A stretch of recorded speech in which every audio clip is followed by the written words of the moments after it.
Dr Youssef Halim, il est le professeur de biologie marine au département de l'océanographie, faculté des sciences, Université d'Alexandrie. Il va nous parler de la mer comme source inépuisable d'énergie. Chers amis, ma collègue Altaf nous a parlé des poissons.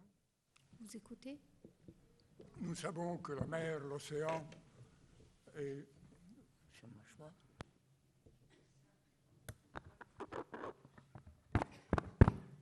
Ça va mieux.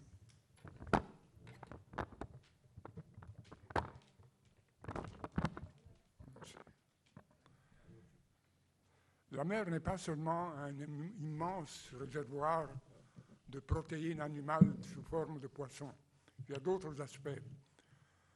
Je vous propose de dire quelques mots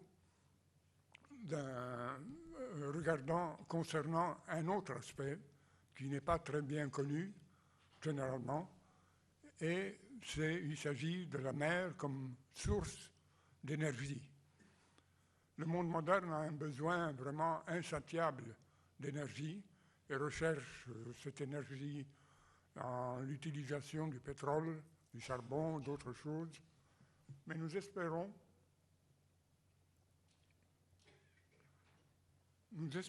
que petit à petit, on trouvera d'autres ressources plus propres et moins chères et plus aisées à atteindre.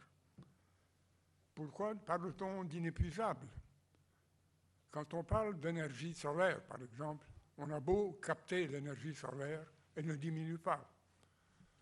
La même chose à l'égard de l'énergie marine, dont nous allons parler brièvement. L'objectif, ici comme dans d'autres choses, est de capter les processus naturels, les domestiquer, pour ainsi dire, de manière à ce qu'ils servent les fins humaines, la civilisation. La mer, comme nous savons, est un milieu absolument dynamique, qui est tout le temps en mouvement. Il s'agit de capter ce mouvement pour créer de l'énergie. L'importance de ce problème de l'énergie découle de deux choses. Deux choses qui sont, d'abord, le fait que l'énergie compte sur ce qu'il y a comme pétrole, charbon, gaz, etc., qui ne sont pas illimités. Vous voyez dans le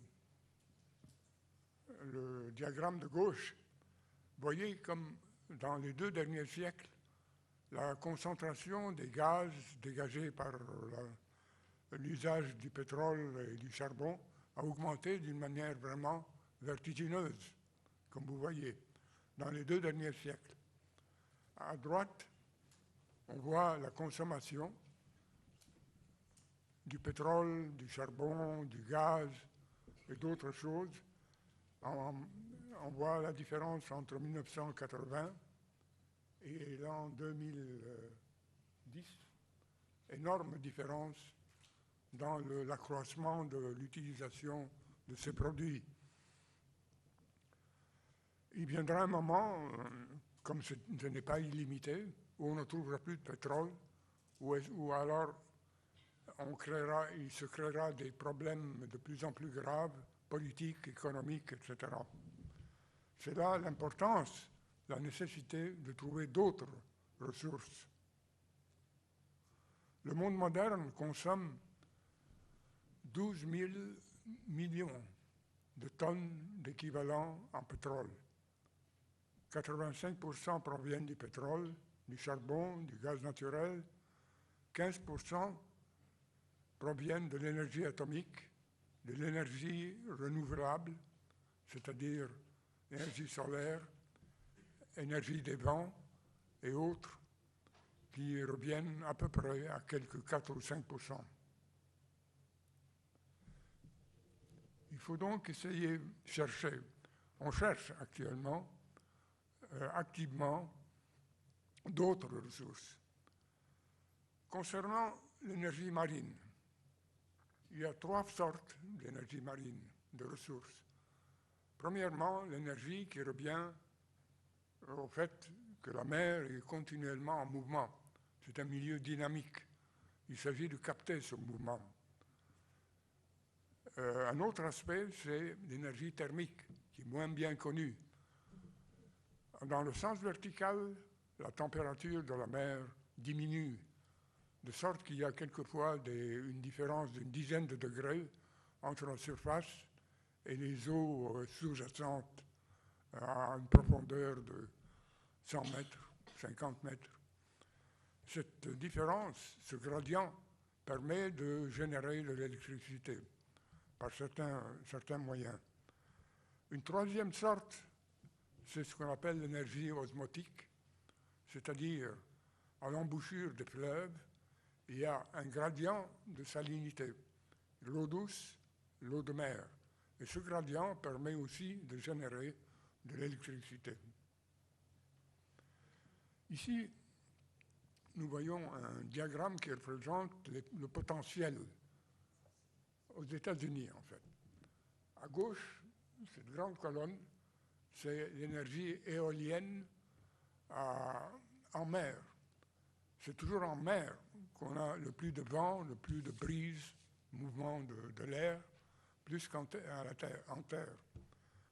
Alors, cette colonne, c'est le potentiel de l'énergie éolienne, c'est-à-dire l'énergie des vents.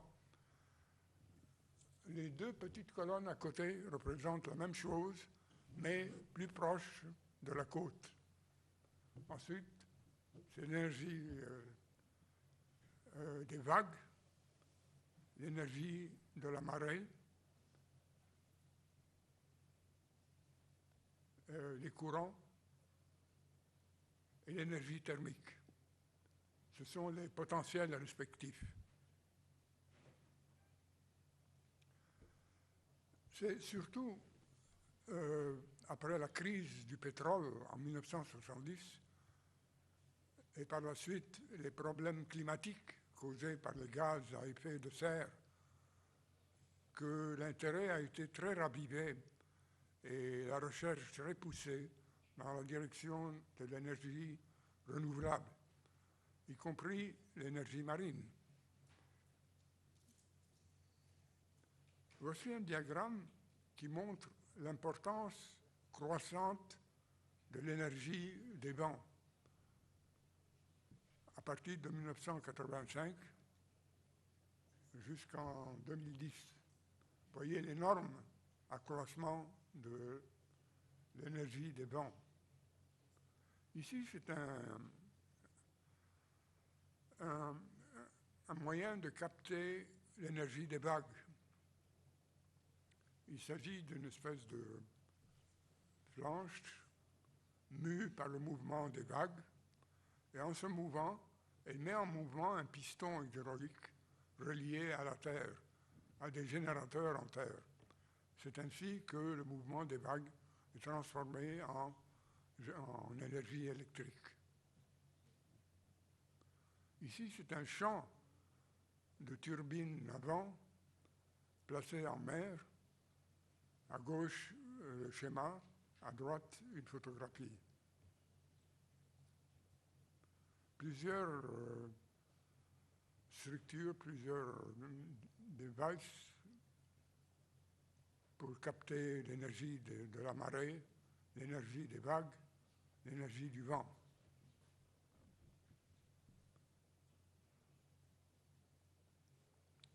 En ce moment, on est activement occupé à chercher le moyen. Théoriquement, tout cela est possible, mais pratiquement, il y a des problèmes. L'installation en mer, la corrosion, qui rendent le progrès un peu plus lent en mer que sur terre. Les essais n'ont pas commencé récemment, elles ont commencé très tôt, en fait. Les premiers essais datent de 1799. C'est un Français, Girard. Mais entre 1850 et 1973, il y avait déjà 340 patentes en Angleterre seulement. C'est-à-dire les patentes des prototypes dont on fait l'essai et dont on prend une patente pour protéger la propriété.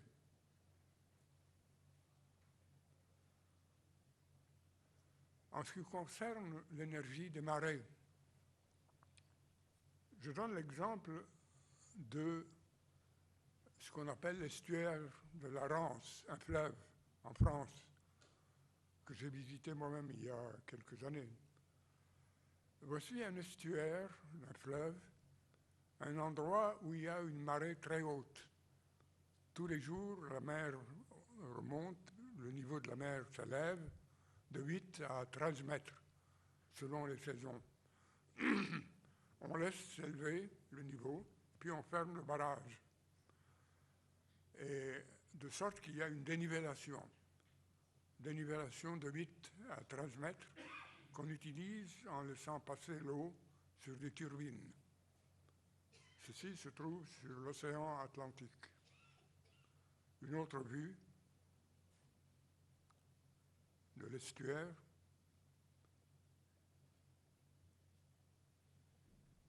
Il y a ce barrage a été élevé il y a plus de 50 ans, en fait.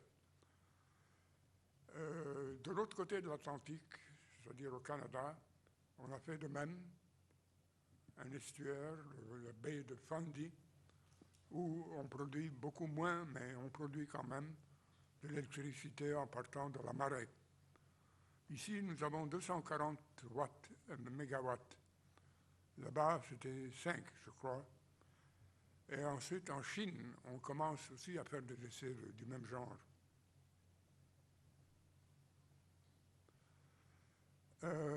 J'ai mentionné le gradient en température. La température de l'eau de mer baisse en profondeur. Nous avons en été 27, 28 degrés en surface, alors qu'à 100 mètres, 16 degrés à peu près. Elle peut atteindre donc une grande différence.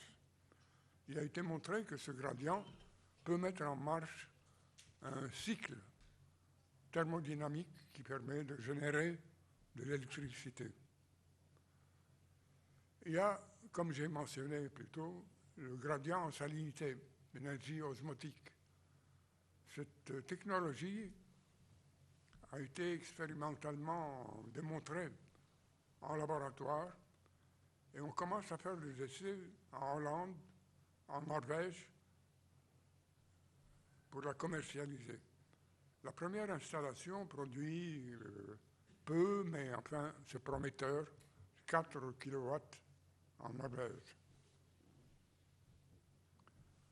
Voici, ce n'est peut-être pas très compréhensible là, mais on peut voir qu'il y a deux pôles, l'un près de la surface, l'autre plus profond.